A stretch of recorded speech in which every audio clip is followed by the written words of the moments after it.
এইবিলাক মিথ্যাৰ কথা নাহে আমি দুইজন MP জিকাই ল'ম আগত ইয়াৰ পিছত চাম কাৰ লগত থাকাব ওদালগুৰি জিলা BPF দলৰ উদ্যোগত ইয়ুথৰ সেমিনাৰ হৈছে ওদালগুৰি জিলা ইয়ুথ BPFৰ এই সেমিনাৰত কমেও 2000তকৈ বেছি আমাৰ ইয়ুথসকল আছে আৰু যিখিনি সাবজেক্ট লৈ পেলাই আলোচনা কৰিছে ইয়াত সেমিনাৰত আমাৰ কাম্পা বৰগোহাঁই ডাঙৰীয়া আহিছে আমাৰ ৰিটায়াৰ্ড SP প্ৰদীপ ব্ৰহ্ম ডাঙৰীয়া আহিছে ইহঁতে আৰু চৰণ বড়ো ডাঙৰীয়াও আছে ইহঁতে যিখিনি বক্তব্য ৰাখিলে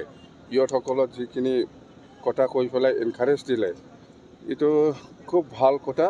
যে আমাৰ ইয়ুথসকলে বহুত এনকাৰেজ পাইছে আজি আৰু ময়ো লাষ্টত ইয়ুথসকলক সেইটোৱেই জনাইছোঁ যে BTC চুক্তিৰ হিষ্ট্ৰীটো কেনেকুৱা হৈছে আৰু কোন কোন ছাপোৰ্ট কৰিছিল সেইখিনি কথা মই জনাই দিছোঁ মুঠতে মই খুব ভাল লাগিছে আৰু আগন্তুক আমাৰ যিটো লোকসভা 2024ত যিটো লোকসভাৰ নিৰ্বাচন হ'ব দৰং ওদালগুৰি লোকসভা আৰু কোকৰাঝাৰ লোকসভা ইয়াত আমি BPF হিচাপে অকলে খেলিব কাৰো লগত এলায়েন্স নহ'ব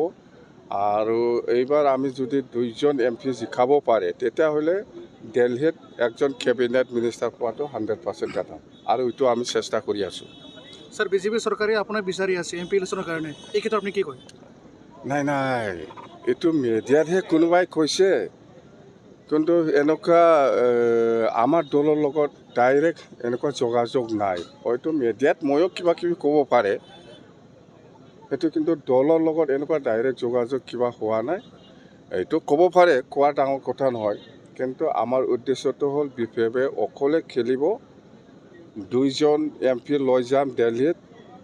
আৰু একজন কেবিনেট মিনিষ্টাৰ ল'ম ভাল ডিপাৰ্টমেণ্ট লৈ পেলাই MLA মিনিষ্টাৰে ভৰি পৰিছে গোটেই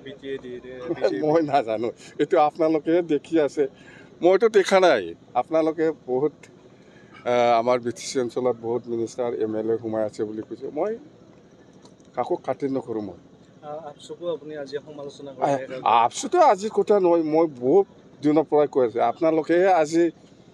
আজিহে শুনিছে নেকি কিন্তু মই এনেকুৱা আপচুৱে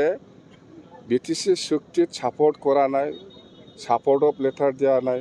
সেই কথাটো আজিৰ কথা নহয় বহুত আগৰ পৰাই কৈ আহিছোঁ অসমত যিমান দল সংগঠন আছে আছুৰ পৰা গোৰ্খাৰ পৰা আদিবাসীৰ পৰা বেংগলীৰ পৰা বা মাইনৰিটিৰ পৰা যিমান দল সংগঠন আছে চবে ছাপোৰ্ট কৰিছে ছাপোৰ্ট অফ লেটাৰ আমাক দিছে কিন্তু অল বডো ষ্টুডেণ্টছ ইউনিয়ন আপচুৱে দিয়া নাই এই কথাটো আজি 5 বছৰটো হোৱা নাই সিহঁতে 3 বছৰ হৈছে এই 3 বছৰৰ অশান্তি দৰং ওদালগুৰি লোকসভা সমষ্টিৰ প্ৰাৰ্থী কোন হ'ব নাই পাৰ্টি কোন হ'ব এতিয়া ডিচাইড হোৱা নাই মুঠতে পাৰ্টি দিয়াটো কেণ্ডিডেট দিয়াটো 100% কথা পিছত বিজেপিৰ লগত মিত্ৰতা হ'ব পাৰে এইবিলাক মিথ্যাৰ কথা নাহে আমি দুইজন MP জিকাই ল'ম আগত ইয়াৰ পিছত চাম কাৰ লগত থাকাব